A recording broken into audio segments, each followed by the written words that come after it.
this energy going, show all the love, make all the noise for Mr. Hugh Dancer.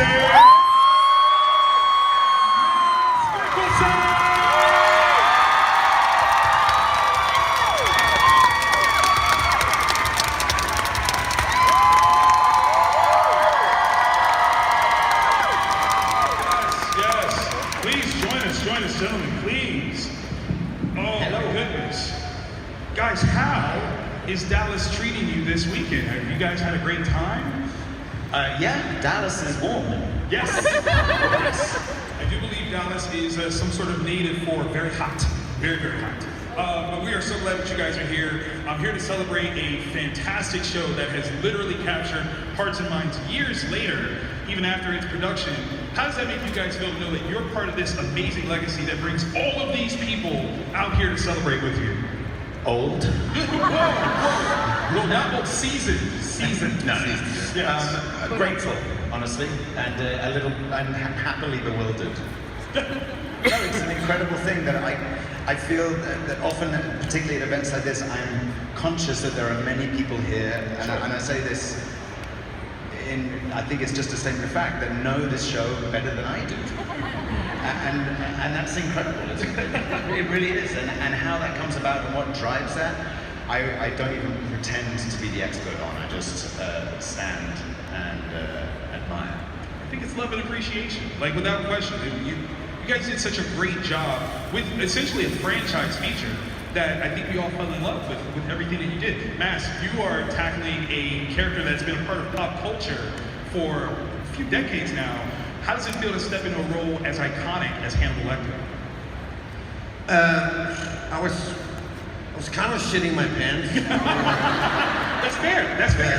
Fair enough. Great. No, those were gigantic shoes to wear. I mean, he obviously at least one. You can argue two other people did it to perfection. Great for me, right? But we also knew that we were not going down the same path. We had a TV show where we spent 3 seasons with this guy so we can build up slowly in a different way. We have to remember that first time Anthony had 14 minutes of screen time in the film. Yes. And he had that and an insane impact on us. True. So we were going a different route for a lot of reasons. One was not to try to copy him because that would be creative suicide. Of course. No, and I think that's part of the wisdom of the production as a whole was to say, okay, we love this character, but there's so much more to the story than what we actually have seen before. Especially with the introduction of Will and going back and kind of seeing how did they build that sort of relationship that we kind of caught in the books. Speaking of, were you guys fans of the book series from Tom Harris before you got this role? No, not before I got the role. Familiar with the movies, and then as soon as after I met Brian, essentially the first thing I did was go to the Thomas Harris books, well, specifically to Red Dragon, because it's a kind of dream. You have this full blueprint of what's going on inside the guy's mind. Obviously the difference between the books, the pre-existing movies, the pre-existing versions of Hannibal is that we were both out in the world, right? That classic thing of behind bars and the jumpsuit when we got there. But that was the fun thing to explore, was just two people drifting through the world and etc. Finding their way in these very dangerous situations, which I think is absolutely brilliant. When it comes to the idea of Will projecting a killer's mentality, right? Is that something that you feel as an actor you can kind of tap into fairly well on a regular basis, or was there some work that I'd like to think I did okay. Oh, you did phenomenally. But the question is, like, how hard was that? Like, was this like, oh, I actually might be a serial killer? I don't know. Like, how was that for you? No, I didn't. I mean, if I'd having that thought, I probably had already had it. Fair. It wasn't that complicated. I thought Brian created, not Brian, Thomas Harris, but Brian interpolated this character of somebody who I found strangely easy to imagine. Somebody who is so porous and so vulnerable to receiving information from other people, and it so happens that people that truly reach through to him are people with violent intentions. I found that entirely conceivable. I love it. Now, Max, you are fantastic. I don't want to say playing villains, but antagonists. Because I don't think that everyone is necessarily villainous that you brought to the table on screen and TV and things like that. So tapping into Hannibal Lecter, Do you think that that is something that was more of a challenge as a titular character versus anyone else that you played that was a little bit more antagonistic? To a degree, I think that the fact that we had 3 seasons comes to my benefit, in the sense that you can plan it out differently. It's obviously Brian's idea that we want to somehow understand Hannibal, or maybe not understand, Gotcha. like, actually we don't get to understand him that much, but we do get to like him because he is, with Will, the main character. And we find ourselves like cheering for him, even when he's doing horrible things to Will. Right. And that is an achievement for Brian, that he can turn that universe upside down completely. Because it's not about good and bad anymore. It's about cat and mouse, and we're not sure who's who. I love it. Especially considering that in the context of the show, if you know where the story is eventually supposed to go, there's something fun about watching it happen. But if you don't know, having it all unfold in front of you is great narrative. That's absolutely fantastic. Okay, I gotta get personal here, all right? As I understand it, there was a chef consultant, Jose Andres, that was responsible for making sure that the culinary standards for cannibalism were correct. Brian is very detail-oriented. So, did Jose bring things to the set for you guys to eat? No, Jose wasn't on set. Man. Okay. Jose's an extremely busy man. Fair. But a little while before we started shooting, Brian texted me with no explanation a video that it turned out that Jose had sent him, which was Jose, walking into the meat locker of his restaurant, and all you could see with his hand reaching out and like picking up a heart and kind of going, yeah. It's like, oh, okay. Well, I just signed on the dotted line for the contract. Like, well, I guess we're doing this. But actually, the day-to-day preparation and cooking and even conceiving, I think, some of the recipes Maz was much more part of that. Was not his direct. Gotcha. Out of curiosity, what was the most unfamiliar thing that you ate in association with this show? People? I'm so glad that that's the answer. I'm so glad. Could be one of the answers. We had a fish one day that was inside some kind of jelly thing, and in a big bowl or something. I really enjoyed everything we ate, except that. Gotcha. And me and Lawrence had a way of fucking up a scene deliberately if the food was good. Because we wanted another portion of the foie gras. That one, we nailed that scene the first time. There was one time I remember when we were on set and Janice was making all the food, there were frog's legs. But I don't think they were in the scene. It was just like she'd cooked some extra frog's legs. Yeah, but she does that every day. It's not common on a TV set that somebody just offers you some frog's legs, just to be clear. Something to try, right? That's kind of fair. Considering some of your other castmates, I mean, there are some other very dynamic actors involved in this show. Who are some of your favorites to work against? I work against and bring down. Yeah, that's right. Everyone who was part of it for the whole 3 seasons, we just became very close friends. Obviously, I acted closer with some than others, and did with you. But then we always had super interesting visitors coming in, right? Eddie Izzard would be one very interesting character, and as a person as well. Yeah, of course. Gillian, obviously. Got the legendary Lance Henriksen. Yes. So that was just like an endless flood of talents coming in, and we would just stand back and watch them work. I love that. There's nothing better than phenomenal actors like yourselves still being inspired by other people that you work with, and I think that's one of those things that plays out in the show where we can see how much you're enjoying what you're doing as you're doing it. I think that's absolutely fascinating. Okay, so my last question before we go to this long line of folks here. When it comes to the potential of bringing Hannibal back, what would you love to explore if you got that opportunity? We've been around. I mean, I would like him to go to Denmark for a week. Okay.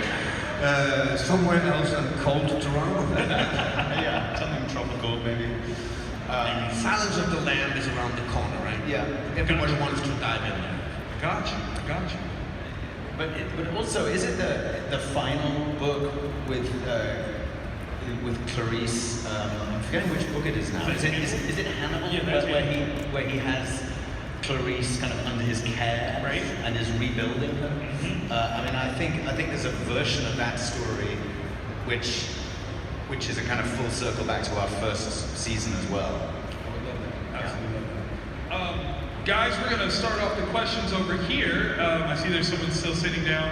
There we go. Remember the rules. Don't make me throw my shoe. I'm a teacher, I don't break them. There we go. That's what I'm talking about. Hello. That's suspicious already. As a retired teacher, I am always curious to know if there was a teacher or a mentor or a family member that really encouraged you to be who you are today. That's a great question. It's such a difficult question to answer because a lot of people would have done exactly that to you without you really knowing it, right? But of course, I had a drama school teacher that I thought was approaching everything the right way and was super inspiring. I had a teacher in my primary school as well that was very influential of taking us from the street corners into a gymnastic place and start working out instead. So there's a ton of those kind of people, but probably the ones that we didn't see coming are the ones that influenced us the most. Very well said. Yeah, I completely agree with that. I mean, I have for sure two teachers, one kind of drama teacher, another teacher who just, in exactly the way that Mads just described it, I kind of realized after the fact, oh, he shaped the way I think somehow. I don't know how he did that, it was like a magic trick. So yes, for sure. Thank y'all. Yeah, let's make some noise for the teachers out there. Yes, indeed. Hello. Hello, my name is Reggie. I saw y'all the other day. I watched the first episode last night with the start. Okay. So what is personally your most influential scene for both of you? Ooh. When you say influential, like impacting them, or when they got to put the most influence on? What they got to put the most influence on? Okay, all right. No,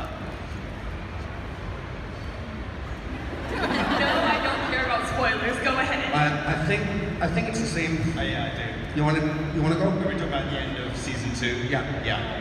The final episode of the second season, and we don't have to tell you anything that happens, although literally everybody else did. I'll take it. It's not good. No, you should kind of build up to it. It was really grueling to film. It was exactly at the peak that the rest of the season had achieved. It was technically demanding, it was emotionally demanding, it was kind of amazingly ballsy what Brian had written, the twists and turns of it, and it took all night to film just that one scene, which usually is a euphemism, but in this case it's literally accurate. And I also think it's one of the best scenes in the show. Yep. I agree. I can add that I would like to spoil your joke. It's a sequence where Hannibal is cleaning up. He has to burn the whole thing down to rebuild it, and it was grueling because all the characters were getting so close to each other, and then this one guy decides to ruin it all. Thank you. Thank you. Hello. Hello. Sorry. So I have. If you can't answer this question, I have another one. But during the filming of Hannibal, was there a scene or a piece of dialogue that if you could go back and act differently or change the dialogue altogether, what would it be? Wow. And why? Yeah, that's easy for me. There were some issues with me and my funny accent, especially in the beginning. What? Crazy, huh? Who would have thought? Yeah. And I had a line where I talked about a fragile little teacup. And so I would say the line, we'll do the scene, and the director will get somebody whispering in his ear, and it will be passed down, and somebody would run up to me and say, "No, Mads, it's fragile little teacup." And I say, "Yeah, fragile little teacup." No, it's fragile little teacup. And I would go back and forth. I couldn't hear the difference. What the fuck? I would go back and change that one line so we could move on that day. The year after we filmed the last season, I don't remember this, Mads had a kind of significant birthday, and I sent him a recording of my 3-year-old son just saying, "Fragile little teacup."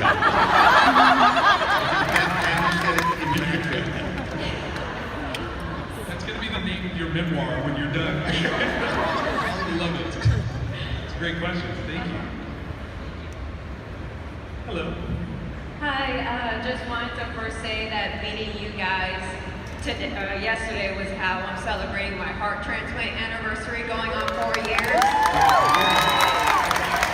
And just a question for both Hugh, if you've seen Fantastic Beasts, relationship goals, Grindelwald or Hannibal, and then Mads, Will Graham or Albus Dumbledore. Wow. Or relationships. What was the question? Okay. Just one or the other for to be kind of like in a relationship with. If you watch Fantastic Beasts, Grindelwald or Hannibal. So basically Mads. Yeah, different interpretations of it. I think it's a trick question. Mads. And then for Mads, it's Will Graham or Albus Dumbledore. Because you. Will Graham or Hannibal? What do you get between me and Jude? Different deal. Relationships. I mean, I think Hannibal probably more interesting, but you're more likely to end up, being dinner. No, I got to know Will Graham really well. I kind of miss him. Thank you. That's an answer. Hello. Hi, I'm Silas. I have a question for you. Did playing an autistic character in Adam influence how you played Will Graham at all? That's a good question. It did influence it because I felt that, well, there was some suggestion early on from a few people that maybe Will Graham was autistic, which I don't believe. I believe that he's at the other end of the spectrum, that he receives too much information, and he's too open, as I was just saying. But having played somebody meaning Adam, who was autistic, who had the kind of difficulty connecting with people and difficulty maintaining eye contact and so on, that many people on the spectrum do, it was helpful to understand the reasons that Will Graham chooses to adopt those things to protect himself, which is different. But I think the other thing was, when we act, a lot of the time you have a scene, you film a wide shot, then you film closer shots, then you film close-ups, right? Over the shoulder to Mads and over his shoulder to me. And the end result of that is that a lot of the time actors speak like looking at each other far more than we ever do in real life. It's kind of easy. So it was very helpful to have played somebody and have that taken off the menu. I think it was helpful for me as an actor generally, and it was helpful when it came to playing Will Graham. Thank you. Hello. Hi, Mads, I loved you in Royal Affair, and Hugh, I loved you in Princess Diaries. That was like my childhood. My question is for both of y'all. What is your favorite paycheck movie? Like, what movie did you just go in for a paycheck and then really ended up enjoying the production, or like really enjoy the final product? These are astounding actors that would never. What's your answer?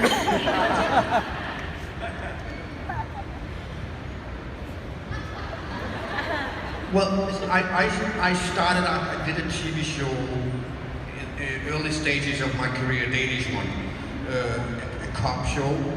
And I was part of this gang of it's hard to understand today, but the young ones, right? The one who were like breaking the rules, doing crazy street films. And I've done that for a few years, and I was part of that, but I never made any money really. And then I got this offer. It was a steady job, at least a couple of years, and I had 2 small kids. And I did say yes because of the money, and because of my wife looking at me saying, "You need to make some money now," right? And I struggled with that for a while, and then I started really liking it and seeing the hope in how we could work in that world as well. So it started out like, I have to do it, and then it ended up to be, I love being here. Yeah. It's a good one.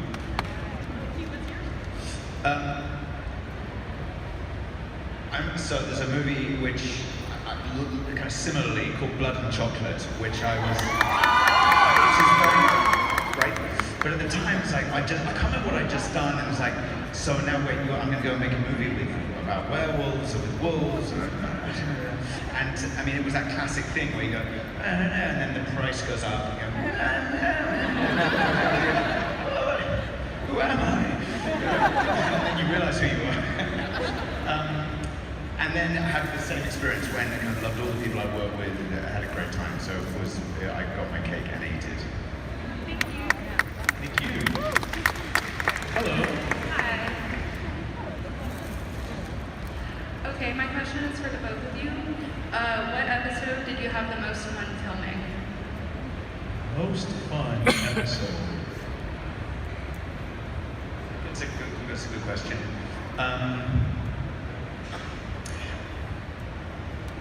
I would say, God, I was just thinking back on it, there was a lot of fun. I mean, I have like 2 jokes in the entire series, maybe 3, so those stand out. I liked filming the first episode, actually, of the whole thing, maybe just because we were getting to figure it out. The scene in the bathroom with Lawrence when he kind of blows up, because that was obviously, he had so much fun. He was so thrilled to just scream at me. And I got one of my 3 jokes. So there was a time where he says, like, what are you doing in here? And I said, I like the smell of urinal cake. And I have no idea why Brian wrote that. I think he was writing to begin with like a snarky Will Graham who just kind of drifted away and never returned. So yeah. It's a good one. Mads, what about you? Yeah, I mean, I would be lying if I didn't enjoy tremendously making Will Graham throw up an ear and later that day end up in jail. Thank you. Thank you. I want to warn the room, we've got like 15 minutes left. We'll see if we can get through as many folks as we can. Hi Matt, hi Hugh. I just want to say thank you so much for taking the time to come to Dallas to meet your fans. Really appreciate it. My question is for Hughes. So when I picked up the series for Hannibal, I immediately had a soft spot for Will. Yes. Sorry. Yes. So we've seen the first season that he has a soft spot for picking up strays, and so I have a bit of a fun question. How was it working with all those dogs on set, and did you have a favorite? I mean, the favorite has to be, I forget his name, but you'll know, I mean, this is the most amazing underbite of any animal that I've ever seen, and he was a rescue. He was just a sweet, funny, ridiculous little animal. The thing about the dogs, the scene when I'm like washing the dogs, that's all fine. The scenes when the dogs are jumping in and out of the car, whatever. The scenes that were a nightmare were when they were meant to be asleep. Because you got, I don't know, I can't remember now. Somebody might well know the answer. There's 5 dogs, 7 dogs. 7, thank you. And so you can get 6 dogs, maybe, to be still, but there's one of those dogs, you know, is like having a dream about a rabbit or whatever. And so we spent like inordinate amounts of time trying to get the dogs to lie down. Thank you. Hello. Hello, my name is Mastari, and this question is for Matt, and you, mostly Matt though. What is your favorite quote from him? Favorite quote? My favorite quote. Yes.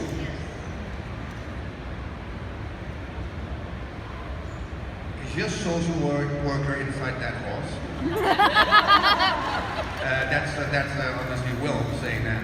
And I don't know what happened because normally, I mean, I rehearse because there's a lot, it's a wordy story. And I have a lot of words, very specific Hungarian thingies and brain surgery and stuff. So I hadn't seen that line in the scene. So when we did it the first time, I went, what are you doing, Hugh?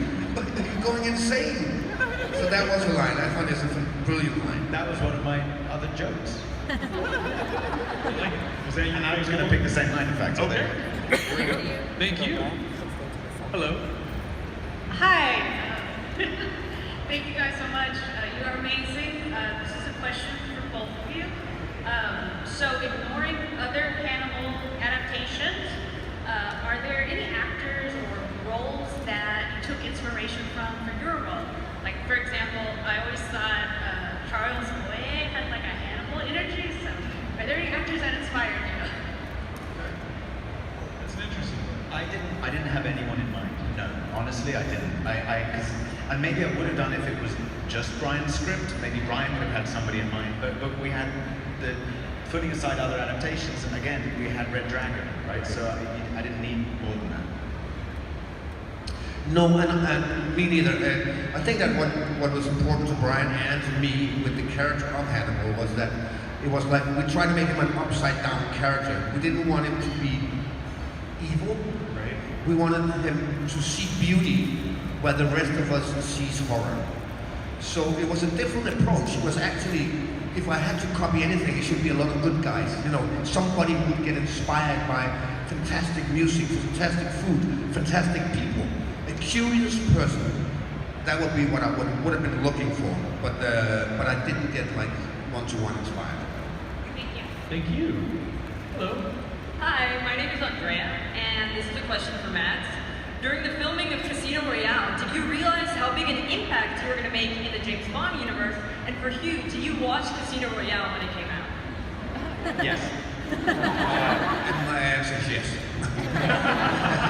We had no idea. Listen, I had done one international film that was funny enough with Hugh. We did King Arthur. So that was my second one, and obviously I knew Bond was big. Honestly, I'd never seen a Bond film myself. I lied my ass off at the audition. It's like they kept asking me who was my favorite villain, and all I could say was like the guy with the metal teeth. I didn't know anything, and they called my bluff. I'm sure. I had no idea, and for. Obviously for both of us when we were shooting film, he also came straight from like indie films. I mean, I felt some pressure, but nothing like Daniel. Daniel must have felt an enormous pressure, right? I realized it when we had the premiere in Leicester Square, 50,000 people, and we were supposed to meet the Queen. Then I realized, okay, yeah, that's a premiere. Yeah. So yeah, we couldn't think about it while we were doing it, and I'm happy we didn't. That's awesome. Thank you. Thank you. Hello. Hello, I'm new. I met y'all earlier, and one of my favorite behind-the-scenes moments was when Jack Crawford jumped out the window. I was wondering if you guys had a favorite scene that had like a stunt or a special effects moment in it.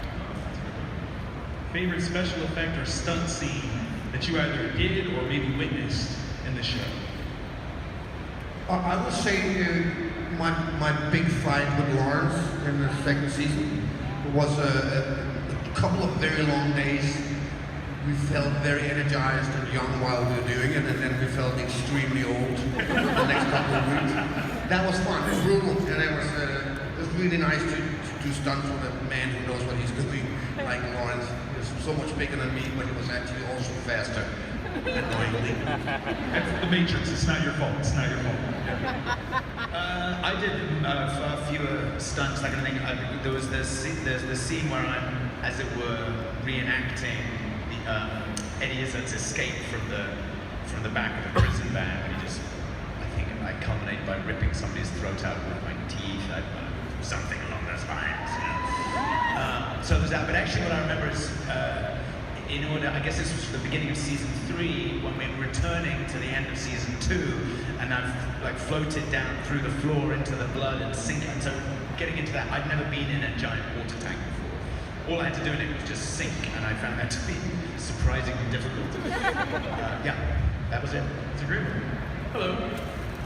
Hello, my name is Ellie Hong, and I was wondering when there's a lot of scenes where it's very like cinematic and artistic, but it's like gore and murder, and especially like cooking scenes. So like pitch for a TV show, isn't it? How much like effort that's put in those scenes.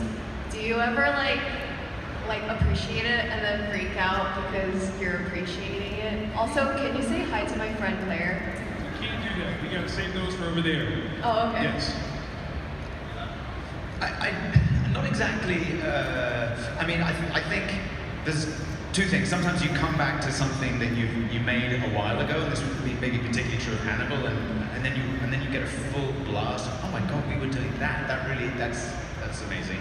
And secondly, and I remember having this experience on Hannibal in particular, because there were so many wild scenarios, and you know, you're just thinking, okay, what are we going to do today? What are the scenes we've got to shoot? Here's what I've got to do. And then you look around and you realize that there are, 50 adults all working to set up a man, who's like half man, half cello on a stage, or whatever it might be. And you think, how do we get here? How is this our collective job? It's insane and amazing. So yes. I think that we didn't appreciate it in the beginning, as you said, because we were so busy just figuring out how to do our parts, and a lot of words, as I mentioned. And it's not obvious that you can read from the page what kind of look the whole thing will have. So Jim, DOP's work, and together with set designers and Brian's visual ideas, when he edited the first 2 episodes, I think that's when we realized what we were doing. With all the stuff that we were not part of, but was such a big layer of the entirety of the show. And we definitely appreciated that we were not standing naked in a room. I remember when we watched the first 2 episodes, it really was like that. Like, oh, okay, that's what we're doing. And Scott Thompson came up to me afterwards. We went out for a drink, and he said, "You're so emo." That's great. Thank you. I want to warn the line, but this is probably going to be the last question. However, everyone that's in line right now, what I'm going to do is I'm going to invite you to come towards the stage. We're going to do a photo, and you guys get to be the first line in that photo, okay? Take us down. Hello, my name is Hannibal being a show that relies so much on a very dark psychology, I imagine that that's something that you end up carrying with you. So I was wondering if there was an aspect of a show that became a part of your personal life, whether it was intentional or unintentional. Cannibalism. I was going to say. No, actually, no. I mean, I've carried with me the friendships, and this experience, right? But in terms of the psychological realities of the show, no. I think I can answer for both of us that we're pretty adept at saying, okay, good night, everybody, see you in the morning. I agree. I mean, part of being an actor, one of the most important things is that it's something that you can leave behind. But let's just say for as an experiment that we will go down a dark tunnel, or in the case of this, that Dancing would have had the hardest time, obviously, because he's constantly in a very dark place for a lot of reasons. Hannibal is not. He is always in a very bright place. He is. He's twisting the world upside down to fit him. So he is probably the happiest man I've ever played. But for every scene that I had to shoot where I was having a breakdown, I got to shoot another scene where I was being birthed out of a stag. So it was, Balance. Yeah. Give it with one hand, take it away with the other. I love it. That is absolutely amazing. FanExpo Dallas, make some noise one more time. Thank you.